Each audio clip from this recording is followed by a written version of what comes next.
Selamat pagi, siang, sore Bapak Ibu semuanya. Terima kasih dan selamat datang di Psychologist Corner. Terima kasih sudah menyempatkan waktu untuk mengklik dan menonton podcast ini. Dalam rangkaian podcast ini kita akan membahas mengenai kehilangan pasangan di usia lanjut. Benar, pada video ini akan terbagi menjadi 3 bagian dan di video ini kami akan menjelaskan tentang dampak-dampak dari kehilangan pasangan di usia lanjut. Lalu video berikutnya kami akan menjelaskan tentang fase-fase berduka dan juga kondisi yang memengaruhi kondisi berduka tersebut. Betul, dan di video terakhir kita akan bahas mengenai cara-cara yang bisa dilakukan untuk menghadapi fase berduka, baik untuk diterapkan kepada diri sendiri maupun dengan tujuan untuk membantu kerabat yang sedang berada di dalam fase berduka ini. Yap, jadi kami menyarankan Bapak Ibu untuk menonton keseluruhan dari rangkaian video yang kami sajikan. Nah, di segmen ini kita akan menjelaskan mengenai dampak-dampak dari kehilangan pasangan di usia lanjut. Dan sebelum kita mulai, mungkin mau disclaimer dulu bahwa topik yang akan kita bawakan ini mungkin akan menjadi hal yang sensitif dan triggering bagi sebagian Bapak Ibu. Betul, jadi mungkin bagi Bapak Ibu yang nantinya merasa kurang nyaman saat menonton video, kami menyarankan untuk mengambil jeda terlebih dahulu sebelum melanjutkan menontonnya. Benar, sebelumnya mungkin kita bisa perkenalan dulu. Nama aku Zahra. Dan aku Muti, serta di sini ada rekan-rekan kami, ada Fayaza, Atia, Farah, dan juga Andin yang akan menemani Bapak Ibu pada video-video selanjutnya. Betul, nah hari ini kita akan membahas tentang kehilangan pasangan di usia lanjut atau dalam bahasa psikologi perkembangan kehidupan keluarga ini biasa disebut sebagai spousal bereavement. Cukup dalam ya Mut pembahasan Cukup kita hari dalam, ini. Cukup dalam dan banyak banget ya, tapi harapannya bisa memberikan pandangan baru untuk Bapak Ibu yang menonton dan juga memberikan pengetahuan yang mendalam juga ya terkait spousal bereavement ini. Amin, semoga ya Mut, karena dalam podcast ini kita akan bahas juga dari teori-teori psikologi perkembangan kehidupan keluarga, didukung juga dengan jurnal-jurnal ilmiah terkait, hasil wawancara dengan narasumber, pengamatan pribadi, juga berita-berita di media sosial. Bener banget, jadi pada video pertama ini kita akan menjelaskan tentang dampak dari kehilangan pasangan di usia lanjut. Betul, seperti yang kita tahu juga kehilangan itu pasti bisa jadi suatu hal yang berat banget ya Mut bagi Benar. semua orang, apalagi kehilangan pasangan gitu. Betul Zah, benar banget.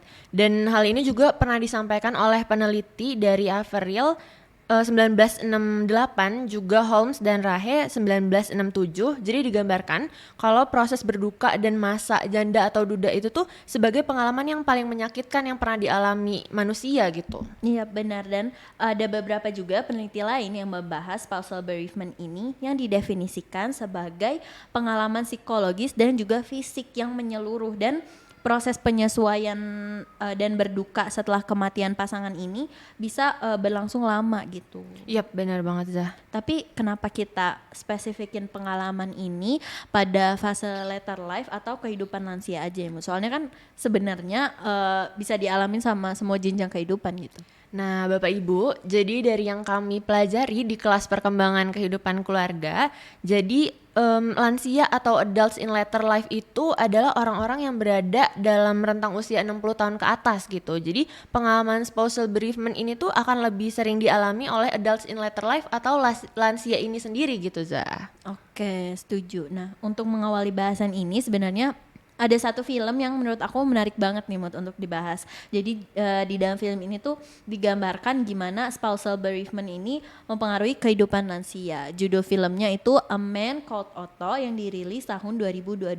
Jadi ceritanya tentang karakter Otto, lansia yang merasa kehilangan atas kepergian istrinya, dan karakter Otto di film ini tuh menunjukkan kedukaannya yang digambarkannya tuh kompleks banget gitu, kayak beliau marah dengan semua orang, terus jadi lebih sensitif dan mengisolasi diri dari tetangga dan komunitasnya juga setelah ditinggal istrinya gitu. Iya benar banget Zah, aku juga pernah menonton film ini juga ya waktu kelas perkembangan kehidupan keluarga, dan menurut aku ini filmnya bagus banget, jadi boleh untuk Bapak Ibu tonton gitu mungkin ya, atau mungkin ada yang udah pernah nonton boleh di komen dan kita sharing-sharing juga ya di kolom komen. Betul, boleh banget ya kita diskusi di kolom komentar. Dan dari aku sendiri ya Mut sebenarnya bisa mencoba memahami sih kenapa karakter Otto digambarkan seperti itu gitu, dan gak menutup kemungkinan juga bahwa orang tua yang sering dipersepsikan bijak gitu oleh masyarakat tuh bisa merasakan emosi yang sedih yang mendalam, karena amigdala bagian otak kita yang berperan sebagai kontrol emosi itu lebih sering mengirim sinyal dibanding menerima informasi dari brain cortex gitu. Itu dia juga ya Zah, makanya perasaan tuh seringkali lebih mudah ngambil alih pikiran gitu daripada pikiran kita sendiri untuk mengambil alih kendali dan tindakan juga gitu ya. Bener, itu alasannya. Jadi wajar juga sebenarnya kenapa kadang kita kayak bisa tiba-tiba sedih di luar kendali gitu. Iya Zah, aku juga pernah baca soalnya di buku Olson. Jadi ini tuh membahas, udah pernah dibahas juga ini di buku Olson, dan dari penelitian oleh Carr di 2006, itu tuh sebagian pasangan yang ditinggalkan itu mengalami depresi yang mendalam selama berbulan-bulan atau bahkan sampai bertahun-tahun gitu. Tapi meskipun begitu, sebagian besar lansia yang ditinggalkan ini juga ternyata mampu untuk melihat kematian sebagai bagian dari kehidupan gitu. Jadi walaupun pengalaman kepergian pasangan ini merupakan kejadian yang menyayat hati banget sih ya Zah pastinya. Pasti. Sebagian dari mereka ini menganggap bahwa memang butuh gitu untuk usaha memulihkan diri dan juga menguatkan diri dari kepergian pasangan ini. Jadi sebagian besar sebenarnya bisa ya mencoba untuk menguatkan diri. Betul, Zah. Tapi ada juga dalam buku Olson sama masih penulis Carr juga 2006 ini menyebutkan bahwa masih diperdebatkan bahwa akhir-akhir ini tuh sebenarnya masyarakat punya pandangan bahwa pernikahan itu idealnya kita cari yang soulmate gitu. Belahan jiwa gitu ya. Benar, belahan jiwa. Jadi yang punya banyak kesamaan, punya kegemaran, tujuan hidup yang sama gitu. Jadi bukan sekedar pelengkap untuk kita ngurus rumah bareng gitu. Dan kalau misalnya pasangan kita termasuk ke dalam kategori soulmate yang gak tergantikan ini tadi, rasa kehilangannya itu ternyata bisa lebih sakit lagi mood. Oh iya.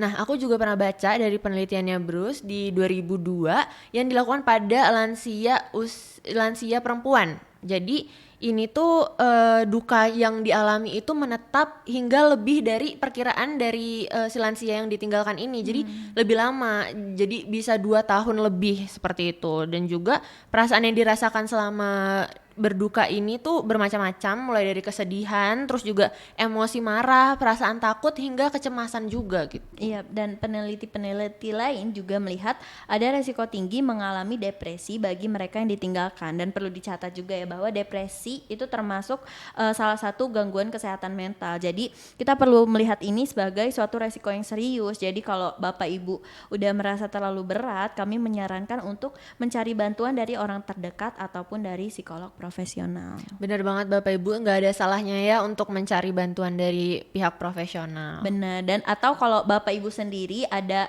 saudara atau kerabat yang mungkin terlihat butuh bantuan, boleh juga ditanyakan kabarnya atau disarankan untuk mencari bantuan profesional jika dirasa sudah terlalu berat gitu. Benar banget, karena dampaknya ini sangat parah juga sebenarnya ya Zah.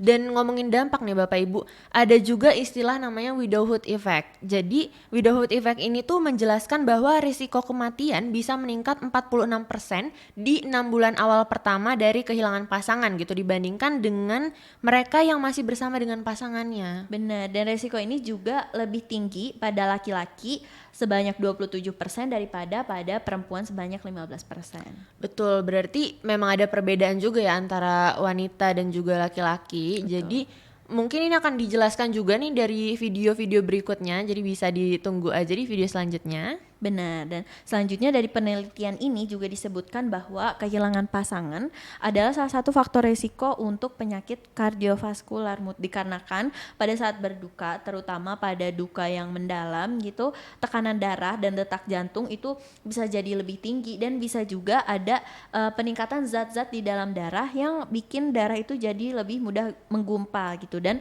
hal-hal itu tadi yang memicu faktor risiko serangan jantung dan juga stroke. Nah, dari yang aku baca juga tuh Zah, kalau misal berduka itu katanya bisa menyebabkan sistem imun tuh jadi lebih gak teratur gitu. Jadi wajar aja kalau misal orang-orang yang sedang berduka tuh jadi lebih mudah sakit, terus juga mudah lelah, dan pada akhirnya juga mudah terinfeksi bakteri gitu. Benar, jadi intinya dalam jangka pendek tubuh jadi rentan sakit, dan dalam jangka panjang itu faktor risiko untuk penyakit kronis kayak jantung, stroke, dan depresi berat itu juga jadi meningkat banget ya. Benar-benar Zah. Dan kalau misal kita mau ambil dari berita-berita nih Zah, ada juga dari salah satu sumber berita sepasang suami istri di Bojonegoro, sebut aja Bapak F dan juga Ibu H, itu meninggal di hanya berselang 2 jam gitu. Jadi di hari yang sama meninggalnya pada Februari 2021. Jadi Ibu H meninggal karena diabetes, lalu Bapak F, suami dari Ibu H ini meninggal akibat serangan jantung saat sedang berdoa di samping istrinya. Aduh sedih banget ya Mut dengar beritanya.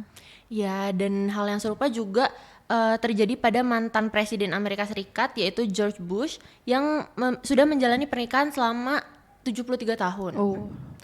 Jadi istri beliau yaitu Barbara Bush meninggal pada April 2018 dan George Bush meninggal 7 bulan kemudian pada November 2018. Sebenarnya kalau di Indonesia juga ada ya mantan presiden kita juga, ada Bapak Susilo Bambang Yudhoyono yang menunjukkan duka yang mendalam setelah kepergian istrinya yaitu Ibu Ani Yudhoyono, di mana keduanya ini juga udah menjalani pernikahan selama 43 tahun dan di dalam doa bersama kayak 40 harian gitu Bapak SBY menyampaikan bahwa beliau sebenarnya masih berjuang gitu menghadapi kedukaan yang mendalam dan juga beratnya kehilangan kepergian istrinya gitu. Benar, dan banyak banget juga ya sebenarnya di masyarakat kita juga yang kalau misal ada sepasang suami istri yang meninggal dalam jangka waktu yang cukup dekat itu sering disebut masyarakat itu nyusul gitu istilahnya. Kamu pernah dengar gak, Zah? Iya, aku pernah dengar sih istilah nyusul itu. Iya, aku juga sering mendengar gitu di masyarakat tentang istilah itu gitu. Nah, tampaknya udah cukup panjang juga ya Zah untuk episode kali ini mengenai dampak dari spousal bereavement. Jadi kita cukupkan di sini dulu aja untuk episode kali ini Bapak Ibu. Jangan lupa untuk menyaksikan episode selanjutnya yang akan membahas mengenai fase-fase dalam berduka serta hal-hal yang memengaruhi kondisinya. Juga episode terakhir yang akan membahas mengenai cara-cara yang bisa dilakukan untuk menghadapi fase berduka. Sekali lagi kami mengucapkan terima kasih dan mohon maaf apabila terdapat perbuatan atau perkataan kami yang salah. Semoga bermanfaat. Sampai jumpa.